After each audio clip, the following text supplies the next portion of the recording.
우리 옆에 계신 분들 한번 인사하겠습니다. 사랑하고 축복합니다.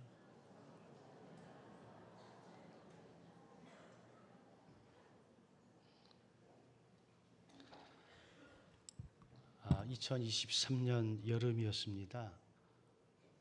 충북 청주에 오송이라는 데가 있는데 그 지하차도가 침수가 되면서 많은 사람들이 생명을 잃은 일이 있었습니다. 미호촌이라고 하는 넓지 않은 촌이 제방공사를 하면서 임시 제방을 만들어 놨는데 갑자기 기록적인 폭우가 쏟아지면서 그 제방이 유실되고 그것이 바로 옆에 있던 지하차도에 스며들어서 거기를 지나가려 했던 차들이 오도 가도 못하면서 많은 사람이 생명을 잃었습니다. 그 절체절명의 시간 속에서 현장을 지휘하는 지휘관도 없었고 안전을 맡은 사람들도 존재하지 않았고 그저 먼저 지나가고 아직 지나가지 않은 사람들이 차에서 내려서 한 사람 두 사람 끄집어내기도 하면서 거기서 구조활동을 했습니다. 그 지하초도 주변에는 비닐하우스가 많이 있어서 거기에서 운영하던 펌프들을 가져다가 물을 뽑아내기도 했고요. 제가 알고 있는 지인은 아마 스킨스쿠버 자격증이 있어서 아마 연락이 왔는지 장비를 챙겨서 그곳에 가서 흙탕물 속에 들어가서 아무것도 보이지 않는데 정말 무서웠는데 손으로 더듬어가면서 이미 생명을 잃은 시신 몇 구를 건져냈다라고 그래요. 나중에 들은 이야기인데 그 일 이후로 한 2달 이상을 심리치료를 받을 정도로 너무나 트라우마가 컸다고 합니다. 그런 사건이 있고 난 어느 날 신문에 기사가 났는데 뭐라고 거기 쓰여 있었느냐면은 시민들의 자발적 구조가 일어났다라고 쓰여져 있었습니다. 누가 그 일을 지휘해야 되는지 사고가 왜 일어나야 됐는지 등등 일들로 인해서 많은 공직자들이 사임을 하고 또 처벌을 받기도 했습니다마는 그날 누가 사람을 살렸느냐라고 질문하면 119에 처음 알린 사람일까요? 자신의 생명을 아까워하지 아니하고 물속에 뛰어들어간 사람들일까요? 아니면 살려보겠다고 끝까지 손을 놓지 않았던 그 한 사람일까요?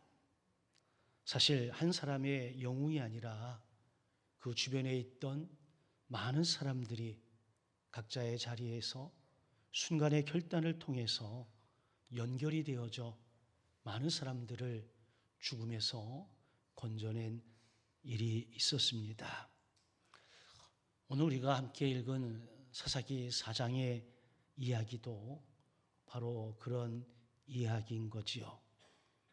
우리가 잘 알고 있는 드보라, 그러나 잘 모르고 있는 바락과 야엘. 하나님께서 당신의 역사를 이끌어 가실 때에 한 사람의 영웅보다는 그와 함께하는 많은 사람들을 통해서 당신의 역사를 이끌어감을 우리는 사사기 4장을 통해서 확인해 볼 수가 있습니다. 그래서 드보라 한 사람의 영웅담이 아니라 드보라와 바락 그리고 야엘까지 이어지는 공동체의 순종을 통해서 하나님의 승리가 완성되어지는 것을 볼 수가 있습니다.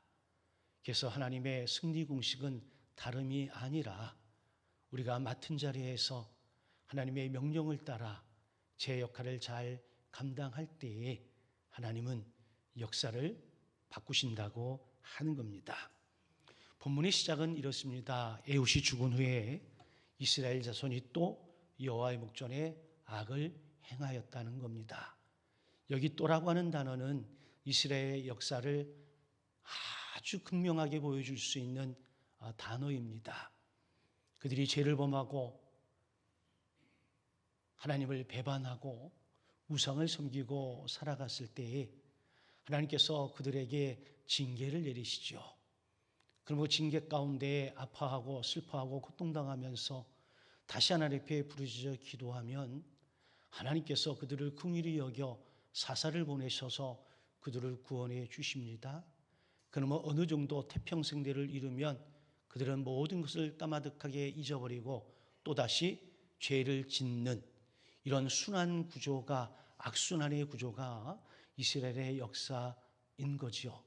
오늘 우리의 역사도 전혀 다를 바 없습니다만은 분명한 사실은 이 또라는 단어를 통해서 이스라엘의 비극적 리듬이 읽혀지고 있다라고 하는 겁니다. 그래서 복음주의 구약학자인 다니엘 블록은 사사기를 설명하면서 사사기의 타락의 모습은 단순히 도덕적인 타락이 아니라 하나님을 망각한 것이다라고 이야기를 하고 있습니다. 하나님을 잊어버렸기 때문에, 하나님을 버렸기 때문에, 하나님을 망각했기 때문에 그들에게는 도덕이라는 것도 존재할 수가 없었다라고 하는 겁니다. 하나님이 왕이시니 하나님을 두려워하지 않으니 자기 소견에 옳은 대로 행하다 보니 세상에 죄가 간영할 수밖에 없었다라고 하는 겁니다. 그래서 이스라엘의 역사를 보게 되면 이스라엘 백성들이 하나님을 왕으로 모시지 않게 되어져 버리면 결국은 힘의 논리로 세상이 재편되어졌다라고 하는 겁니다. 오늘 본문에도 그 이야기가 나오는 거예요. 야빈 왕과 시스라가 철병거 900대를 앞세워 이스라엘을 무려 20년 동안 압제를 했다라고 하는 겁니다. 이것은 단순한 군사력을 뛰어넘어서 그들이 가지고 있는 생각, 하나님 없이도 안전할 수 있다라고 하는 인간의 문명을 그대로 보여주고 있다라고 하는 겁니다. 그러니 하나님을 왕으로 모시지 아니하면서 자기 소견에 옳은 대로 마음대로 살았던 사람들에게 주어진 하나님의 심판이 이런 압제라고 하는, 이런 남에게 학대받는 이런 장면을 연출해 낸 거예요.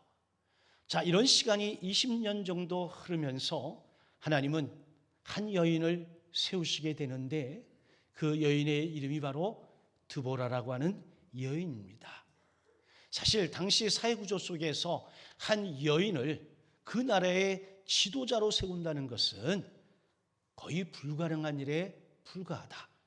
엄청난 충격이었을 거고 대단한 파격이었을 것이다라고 생각이 되어집니다. 우리나라도 아무리 많이 좋아졌다라고 하지만 아직도 많은 부분에서 여인들이 리더의 자리에 서는 것에 대해 불편한 모습을 보이는 분들이 꽤나 많습니다.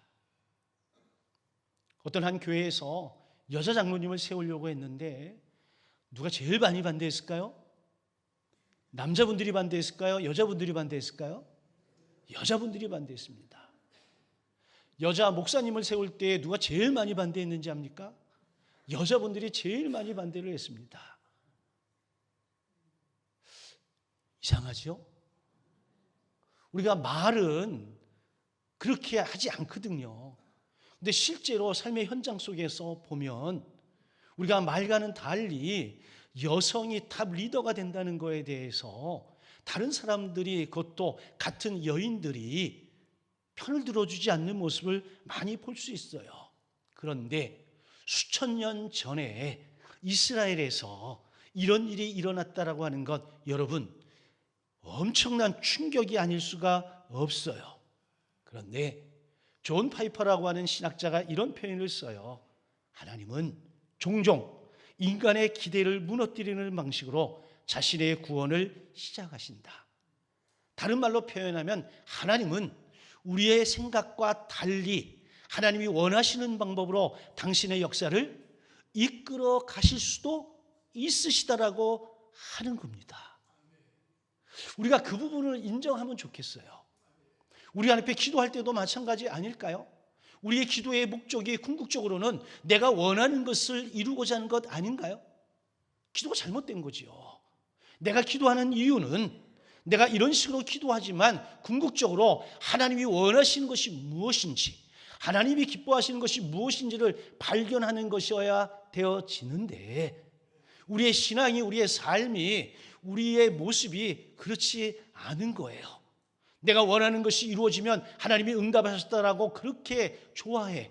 그런데 내 뜻대로 되어지지 않는 것은 하나님의 응답이라고 표현하지 않으면서 하나님을 외면하고 하나님을 멀리하는 우리의 모습, 어떤 것이 더 신앙적인 모습일까요? 여러분, 하나님 분명히 우리에게 말씀하십니다. 너희가 기대하는 방식이 아니라 내가 원하는 방식으로 내가 일하겠다는 겁니다. 아멘입니까?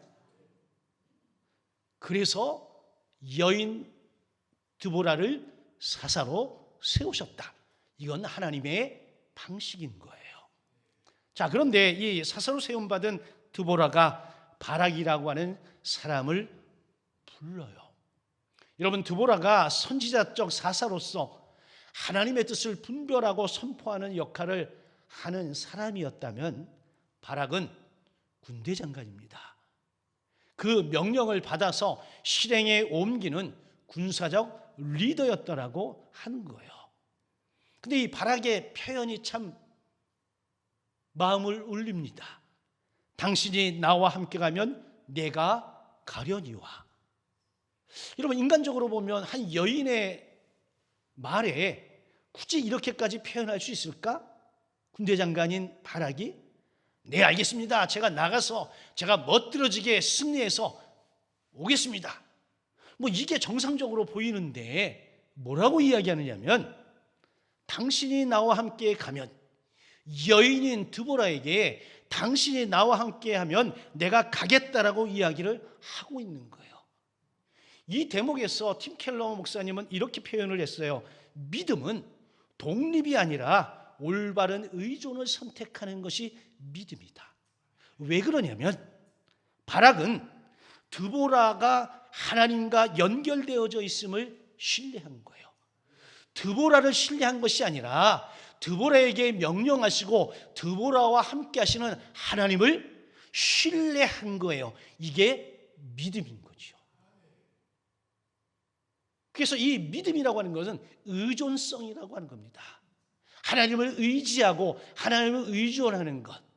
그래서 이런 표현을 사용을 한 거예요. 드보라는 바락을 신뢰했고 바락은 드보라를 신뢰했고, 그래서 하나님의 역사가 이루어졌다는 거죠. 그래서 말씀을 듣는 사람과 그 말씀을 실행하는 사람이 함께 움직이기 시작할 때에 역사는 바뀌기 시작을 한 겁니다. 여러분, 왜 하나님께서 말씀을 주실 때에 여러 사람에게 주시지 않고 한 사람에게 주셨을까요? 만약에 여러 사람에게 말씀을 주셨으면 여러분 하나가 될까요? 연합이 될까요? 다 그 말씀 따라 자기 생각대로 다 움직일 것 아니겠어요? 그래서 하나님은 언제나 일을 하실 때에 한 사람에게 뭘 주신다? 말씀을 주시는 거예요. 이 말씀을 받은 사람이 하나님을 신뢰함으로 그 말씀을 전할 때에 그 다음에 있는 사람들이 그 말씀을 하나님의 말씀으로 받아 실행에 옮기는 거예요. 여러분, 그럴 때 엄청난 하나님의 역사가 이 땅에 이루어진다라고 하는 거죠. 그런데 오늘 본문 속에는 또 한 사람의 뜻밖의 인물이 등장을 하는데 헤벨의 아내 야엘이라고 하는 여인입니다. 이 여인은 전쟁의 터에 있지도 않았습니다. 전략회의에 참석한 적도 단 한 번도 없습니다. 이 여인은 무기라고 가지고 있는 것이 하나도 없습니다. 칼이 아니요, 단창도 아니요, 검도 아닙니다. 그 여인의 손에 들린 건 장막에 박는 말뚝과 그것을 치는 망치, 요 두 가지밖에 없었어. 그런데 이것을 가지고 여러분 그 적의 장수를 죽입니다. 이 부분에 대해서 월터 브루그민이라고 하는 신학자는 이렇게 표현했어요. 하나님의 구원의 역사는 종종 주변부에 있는 인물들을 통해서 중심을 전복하는 방식으로 나타난다라고 하는 겁니다. 하나님은 뻔한 루트를 통해서 일하시는 분이 아니라 우리의 생각과 전혀 다른 방식을 통해서 남들이 신경 쓰지 않는, 남들이 관심 가지 않는 저 변방에 있는 누군가를 통해서 그 중심에 있는 세력을 완전히 꺾어버리시는 그런 분이 하나님이시라고 하는 겁니다. 사사기에 전반적으로 흐르는 내용이 바로 이 부분에 있어요. 그래서 하나님의 의도는 분명합니다. 하나님은 드보라라고 한 여인 한 사람에게 예언하게 하시고 바라각의 장수로서 싸움에 나가 싸우게 하시고 야엘이라고 하는 한 여인에게 마침표를 찍게 하셨다라고 하는 거죠. 그러면 왜 하나님께서는 한 사람에게 모든 영광을 몰아주지 않는 걸까요? 이 부분에 대해서 존 스토어는 이렇게 이야기했어요. 하나님의 일은 언제나 바디, 몸, 그리고 공동체를 통해 이루어진다라고 이야기를 하지요. 에베소의 말씀에 보게 되면 여러분, 교회는 그리스도의 몸이라고 이야기를 하잖아요. 결국 하나님이 일하시는 승리의 공식은 공동체를 통해 일하신다라고 하는 겁니다. 하나님의 승리는 개인의 영웅주의가 아니라 공동체의 순종을 통해서 완성되어진다라고 하는 메시지를 우리에게 주신다라고 하는 겁니다. 물론 사람마다 역할은 다릅니다. 그러나 내게 주어진 삶, 내게 주어진 역할 속에서 내가 최선을 다할 때에 하나님의 역사가 완성되어져 간다라고 하는 거예요. 고대 철학자 가운데 아리스토텔레스가 있습니다. 그의 저서 가운데 니코마코스 윤리학이라고 하는 책이 있어요. 본인이 쓴 것은 아니야. 본인이 이러저러 한 이야기들을 그 아들이 편집을 해서 책으로 낸 건데 여기에 이런 이야기가 있어요. 전체는 부분의 단순한 합이 아니라 각 부분의 목적 있는 협력 속에서 완성이 되어진다라고 이야기를 하는 거예요. 다시 말하면 우리 교회는 많은 성도들이 있습니다. 많은 성도들이 하나님께로부터 받은 것들이 있단 말이지. 그게 은사든 달란트든 역할이든 이것들이 하나님의 영광이라고 하는 하나님의 나라와 의라고 하는 이 동일한 목적을 위해서 합쳐질 때에 이게 전체가 되어지면 엄청난 파워가, 엄청난 역사가 일어날 수 있다라고 하는 겁니다. 이거를 베드로후서 1장 4절 이하에서는 뭐라고 표현하냐면 덕이라고 표현을 해요. 이 덕이라고 하는 말은 아레테라고 하는 단어인데 뭐라고 되어지냐면 믿음의 덕, 덕의 지식, 지식의 절제 이렇게 나가요. 여러분 믿음이 드러나는 게 덕이야. 그럼 여러분 우리의 믿음이 좋게 드러나야 돼요? 나쁘게 드러나야 돼요? 좋게 드러나야 되죠. 그래서 이 아레테라고 하는 이 덕이라고 하는 단어는 탁월한 이런 의미를 가지고 있어요. 우리의 믿음이 우리의 마음에만 있는 게 아니라 감정으로만 있는 것이 아니라 우리의 삶과 우리의 행동에 탁월한 모습으로 드러나야 된다는 거야. 근데 이게 탁월한 모습으로 드러나기 위해서 또 필요한 게 지식인 거야. 근데 지식으로만 가능한 게 아니라 지식이 넘쳐도 안 되고 모자라도 안 되니까 뭐가? 절제가 필요하다라고 하는 거예요. 여러분, 그것이 무엇이든지 간에 하나님의 역사, 하나님의 일은 결국은 한 사람을 통해서 이루어지기보다는 많은 사람들이 합력하여 선을 이룰 수 있도록 하시는 하나님의 방식이 존재한다라고 하는 겁니다. 그래서 하나님의 선하신 의도와 결과는 단 한 번의 영웅적 행동이 아니라 모두가 각자의 자리에서 반복되어지는 올바른 선택의 협력 속에서 결정되어진다라고 하는 겁니다. 그래서 하나님의 역사는 내가 한 번 딱 순종한다고 해서 되어지는 것이 아니라 매 순간순간 내 삶의 자리에서 내 역할 속에서 하나님이 주시는 마음을 따라 순종할 때에 이것이 결국은 전체가 되어져서 하나님의 뜻을 이루어낸다라고 하는 거죠. 이것이 오늘 본문이 우리에게 주시는 핵심 메시지입니다.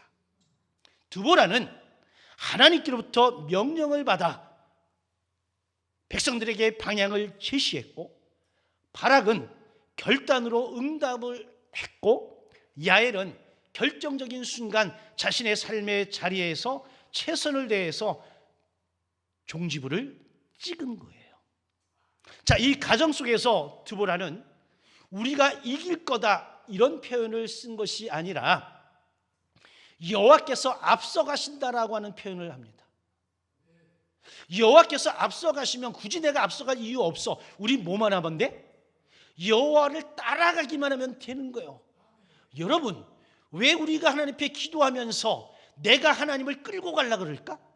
왜 하나님을 끌어다가 내 수준에 맞추려고 할까? 이건 기도가 아니죠. 진정한 기도는 내가 하나님 앞에 기도하면서 하나님의 뜻을 내가 따라가는 거예요. 때로는 그 길에 어려움도 있고 난해한 일도 당할 수가 있고 감정이 다칠 수도 있습니다만은 그 하나님의 뜻을 신뢰하고 믿음으로 나갈 때에 결국에는 모든 것이 합력하여 선을 이루게 될 줄로 믿습니다. 우리가 내 일에 너무 몰입하다 보면 여러분 주변이 보여요? 안 보여요? 안 보여. 아니 주변도 안 보이는데 저 위에가 보여? 하나님은 온데간데 없어져 버리는 거예요. 결국 남는 건 사사기의 말처럼 자기 소견밖에 남는 게 없는 거예요. 여러분, 성경적 리더십은 사람들을 앞에서 끌고 가는 능력이 아니라 하나님이 어디로 가시는지를 먼저 보고 그 방향을 제시하고 함께 그 방향을 향해 나아가는 것, 이게 성경적 리더십입니다. 여러분, 오늘 본문은 단순히 고대 이스라엘의 전쟁 이야기로 끝나는 것이 아니에요. 오늘날에도 공동체가 어떻게 하나님의 승리의 역사를 우리의 삶의 현실 속에 구현할 수 있는가에 대한 이야기입니다. 그렇다면 이런 질문을 해야 되지 않을까요? 자, 과연 우리 시대는 공동체라고 하는 것을 원할까? 아니, 우리 시대는 개인주의가 팽배한 시대라고 수십 년 전부터 얘기해 왔잖아요. 그럼에도 불구하고 오늘 우리 시대에 공동체를 원하고 있느냐라고 하는 첫 번째 질문이 필요한 거예요. 또 하나, 더 이상 공동체를 신뢰하지 않는가? 이런 질문도 함께 볼 수 있거든요. 자, 모키네이터 연구소의 최근 조사에 따르면 한국 사회에서 믿는 자, 믿지 않는 자 다 포함해서 개인주의적 삶의 방식이 편하다라고 응답한 비율이 굉장히 높게 나왔습니다. 자, 그런데 교회 안에 들어와서 70% 이상의 청년들이 정서적으로 깊이 연결된 공동체를 원한다라고 응답을 했습니다. 60% 이상의 성도들은 내 삶의 어려움을 함께 나눌 수 있는 공동체가 필요하다라고 응답을 했습니다. 아마 이 60%는 나이가 많으신 분들일 거예요. 나이가 많으면 많을수록 가장 문제되는 게 외로움이거든요. 이 외로움을 이길 수 있는 방법이 없어요. 외로움을 이기기 위해서 누군가를 만나서 관계를 형성하며 살아가야 되는데 그것도 쉽지 않아. 근데 예수 믿고 교회 생활을 하면 자연스럽게 예배를 통해서 여러분 뭐가 이루어져요? 교제가 이루어지고 관계가 형성이 되어지니까 여러분 정서적인 안정감이 찾아와 그래서 60% 정도 되어지는 것 같아요. 근데 더 충격적인 건 MZ세대 가운데 절반 이상이 소속감을 느낄 수 있는 공동체가 있다면 교회에 더 적극적으로 참여할 의향이 있다라고 답을 합니다. 이거 왜 그러냐면 인간의 욕구 가운데 무슨 욕구가 있어요? 소속감의 욕구가 존재하거든. 그러니까 아닌 것 같아도 사람들은 나를 인정하고 나를 알아주고 내가 내 속의 이야기를 나누고 공유할 수 있는 그런 공동체를 필요로 한다라고 하는 겁니다. 자, 이것이 의미하는 바는 이렇습니다. 많은 사람들이 공동체를 떠나는 것이 아니라 신뢰할 수 있는 공동체를 찾고 있는 것이다. 여러분, 많은 사람들이 교회를 떠나지요. 왜 떠날까요? 관계 때문입니다. 많은 사람들이 교회를 찾습니다. 뭐 때문일까요? 관계 때문입니다. 그렇다면 교회 공동체에 대한 하나님의 기대가 있을 것 아니겠어요? 오늘 본문 사사기 4장에서 하나님이 한 사람의 영웅을 세우지 않으신 것, 드보라, 바락, 야엘을 사용하신 것, 여기에 메시지가 있어요. 각자의 자리에서 각자의 방식으로 하나님의 뜻에 순종했을 때 그 승리는 공동체의 전체적 사건이 될 수 있다라고 하는 거예요. 결국 교회는 여러분 프로그램이 아니라 설비가 아니라 결국은 사람이라는 거예요. 결국 교회는 관계적인 신뢰가 회복되어지게 될 때에 다시 역동적으로 살아날 수 있다라고 하는 겁니다. 그렇다면 오늘날 교회가 어떻게 드보라와 바락 그리고 야엘의 이 공동체적 협력을 회복할 수 있을까? 첫째는 은사의 다양성을 인정할 필요가 있습니다. 여러분, 은사가 다 같아요? 달라요. 아니, 은사가 같은 은사라 하더라도 여러분 은사의 이 수준이 또 다릅니다. 그러니까 나와 똑같은 은사를 가진 사람은 없어요. 하나님이 내게 은사를 주신 것은 내가 이 공동체 안에서 이 은사가 필요로 하기 때문에 하나님이 내게 이 은사를 주신 거예요. 나는 이 은사를 기쁨으로 감당을 하는 거예요. 그래서 누군가는 드보라처럼 방향을 제시할 수 있어야 되고, 누군가는 바락처럼 앞장서서 실행할 수 있어야 되고, 누군가는 야엘처럼 눈에 띄거나 보이지 않지만 실생활의 현장에서 결정적인 순종을 감당할 수 있어야죠.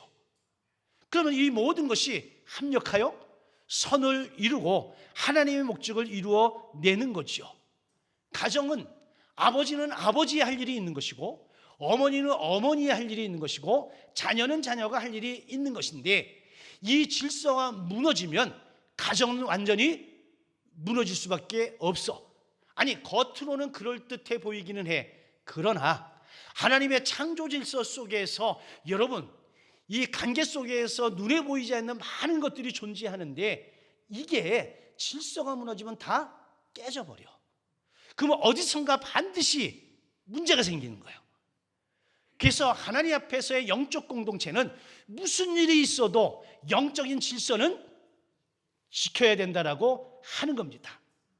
모든 사람이 동일한 방식으로 하나님 앞에 쓰임 받아야 되는 것 아닙니다. 그러나 모든 사람이 조금은 다른 방식으로 하나님의 승리에 참여할 수 있습니다. 두 번째, 안전한 나눔의 공간을 회복할 필요가 있습니다. 목회데이터 연구소는 성도들이 교회에서 가장 기대하는 요소 가운데 하나로 진솔한 나눔을 뽑았습니다. 어디 가서 내 속 이야기를 할 데가 없어. 그래서 어디 가서 하고 있나 봤더니 전부 다 카드로 하는 거. 타로. 제가 얼마 전에 해운대를 가가지고 저녁에 해운대를 이렇게 시내 쪽으로 이렇게 걸어가는데 뭐가 뽀짝뽀짝뽀짝 해서 봤더니 타로집이 수십 개가 늘어져 있더라고. 근데 빈집이 거의 없는 거예요. 요즘은 또 AI에다가 지 얘기를 다 한대잖아. 그럼 또 AI가 또 지 수준에 맞게 다 이야기를 한대잖아. 여러분, 그래도 사람은 아니잖아.